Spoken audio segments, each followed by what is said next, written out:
Hello everybody, welcome to the Labyrinth of Limitations.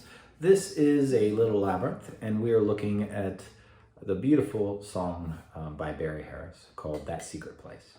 We're looking at just the part when the tune begins after the introduction. It sounds something like this.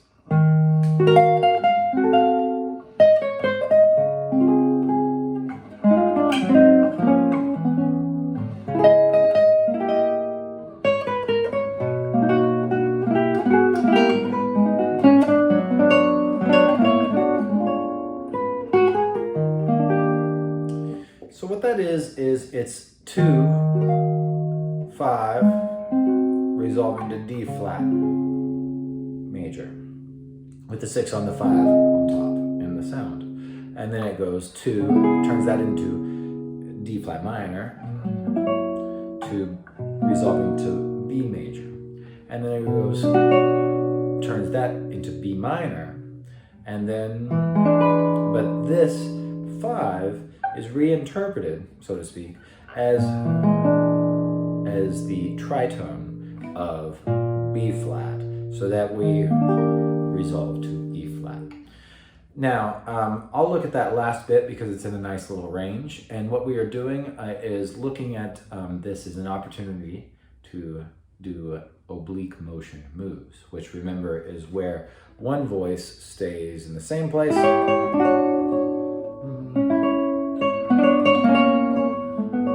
and other voice or voices move. So it could just be one voice,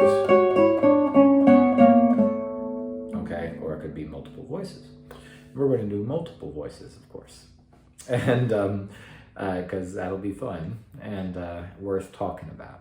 So I have a student who's working on this tune, so we've been looking at it together. And I just realized that, oh yeah, you have these wonderful repeating notes that happen.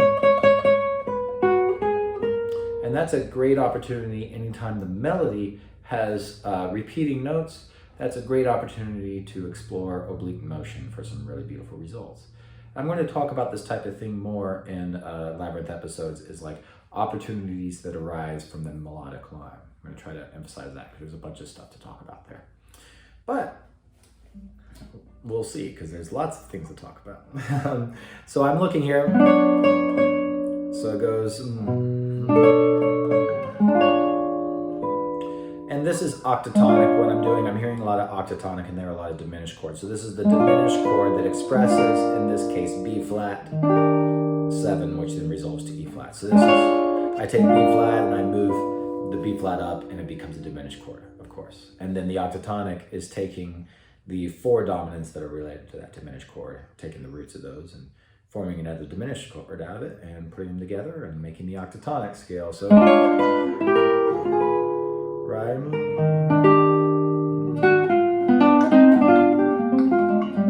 Yeah, that's the sound. So here we are. I'm looking at B minor 7. This is where the real work begins and where I'll start putting up charts, right here. B minor 7 is D flat major 6. Here's a drop 2 D flat major 6 right in position, so I'm near this melody note, and I'm going to take this as my center of all my movement that I'm going to do for this episode, or at least that's my plan. So drop 2 with the 3rd and the bass, and I'm going to just look at it and see what's all in there. And I have on the bottom end a shell chord with the high note option as opposed to the low note option that I've talked about in one of the previous little labyrinths. I'm going to take that and I'm going to abandon this top voice. If you want, you can explore D major 6 and drop 2 to get used to it, and then you can just do the bottom end of that. And then I take this and put that melody note, which is a borrowed note. It's a diminished note. That's where that is. And I'm going to take that, put it all together. Now I'm going to do what I talked about in one of the early little labyrinths, is I'm going to see this 3rd on top of my shell chord, and 3rds move out to 5th. So I'm going to go out to a 5th. Now how did I do that? I took, this low note is the 6th of D major 6. So it's B, A is the 5th of D major 6, this is B. I know that the way this scale works, a major 6 diminished scale, there is always a sharp 5 below the 6, so I can always go down a half step. And I know that when forming diminished chord harmonies, I always have the same intervals. It doesn't matter which inversion or whatever I'm on, because it's not invertible, it's symmetrical. So I know I can take this note and I can put the 5th on top is going to be a diminished 5th always. So if I were here on D major 6, I could do the same thing. I could do that, right? I could do that anywhere. So I'm going to go, and I play this top melody against it, and then now my 5th is going to go out to a 6, and I'm going to fill it in with this bottom end of a drop 2, right? So 4th string drop 2s, the bottom end of that. So I go, and then I get borrowing on a diminished.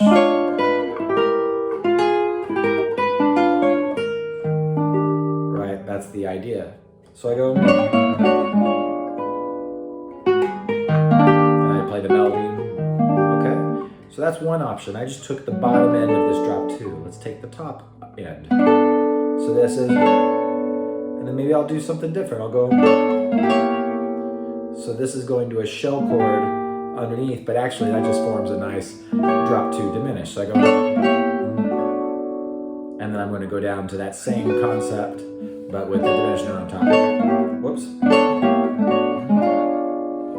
And that's pretty because it's almost parallel motion, but what I did was I went from this type of drop 2 underneath, which is with the low voice, and then I went to a high voice and a high voice, meaning that this is the 5th, there's the 6th, there's the root, and there's the 3rd, and I'm just taking 5th, root, and 3rd of D major 6.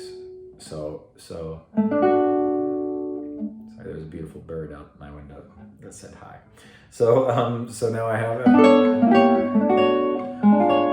so it makes it so that my voices go,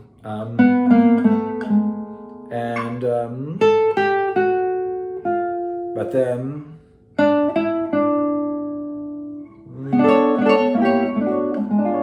so there's some independence of the voices relative to each other.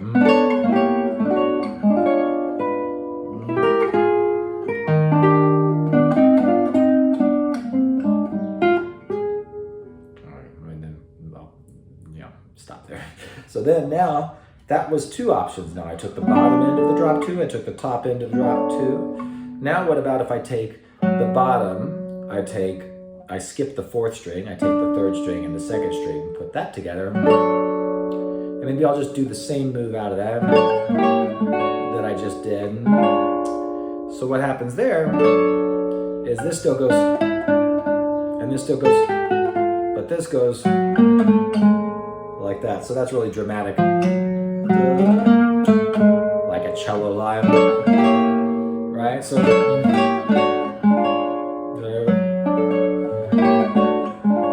it's like I'm writing for a cello and making a nice line for it. Give it a little bit of activity instead of just stepwise motion, a little bit of a leap. Okay, that's nice. What about, instead of those 3 notes out of this drop 2, I'll take the lowest, the 2nd lowest, and the highest note of those, put that together. So now, maybe, I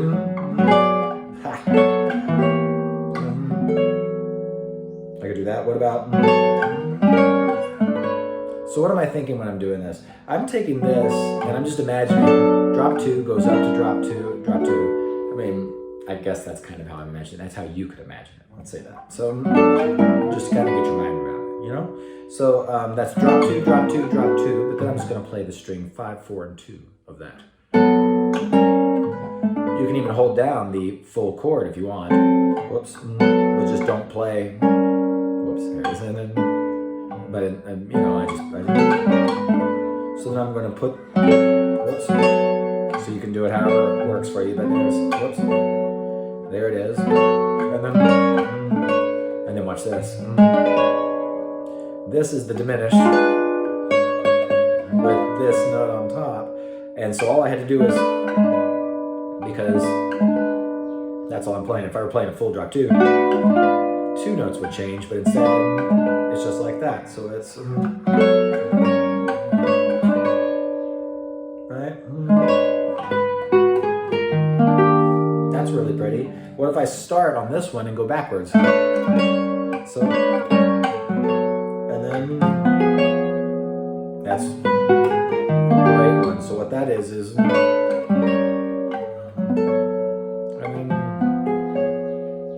this really implies, it's D flat 7 is what I'm playing, so it's bringing in the family sound. The family is the related dominance. So D flat 7 is a minor third up from B flat. So that's essentially the Jimi Hendrix chord type of sound, on top of this. So it's like that kind of sound. That's what I came into. So I went like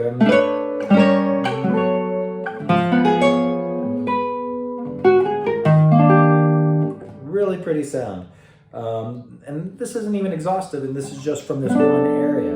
What if I take this chord, go up to here, and take the high end of that instead of the low end, or the low, and like the 3 notes I took from this. Just take the high end, and I'll go, and then I also end up on a D flat 7 chord because of the bar.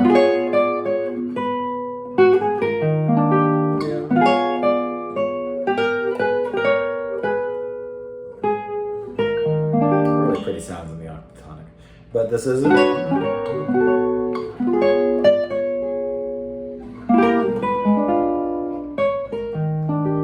really fun to explore those. But anyway, what the move is, I got this shell chord that's based off the high end of my drop 2, just gone up 2 positions, and I go, and I switch to a diminished, similar diminished to this. That I was doing before with a high note in the middle, and then I go to a high note in the middle, drop 2, or I could go like this. That's going to low note. So, or I could go high note. No, this is low note. This is low note, and this is low note, and then high note. So like this.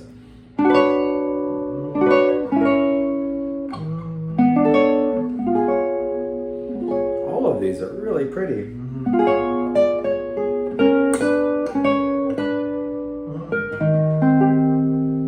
Right? So that is a way of exploring. That is all based almost entirely on this this chord, but then we moved up some because we worked our way up as we moved from this, and then we kind of started from here and worked down, and then we picked the high end of that. I love the sound, by the way, just that. But it's really viewing these as paths. And I'm going to do an episode about that for one of the next couple coming up for sure, is about looking at chords as paths and not as chords, not as things that are just static things that you freeze, but as things between things. And that's what is meant, I think, by I don't play chords, I play movement, which a lot of you are familiar with, is a thing that Barry says, that Coleman Hawkins said. So I'm going to do a whole episode about that, maybe next. But I hope this has been fun. I went a little longer than planned, but lots of fun applications of this type of thing. You can do it on any voicing, just looking at the parts of the chord, doing some motion. Learn your floors. You can look at the Labyrinth app. I'm going to do an episode about the Labyrinth app soon, and I have some exciting updates that will be coming out before long about that. Thanks everybody for watching, and keep practicing.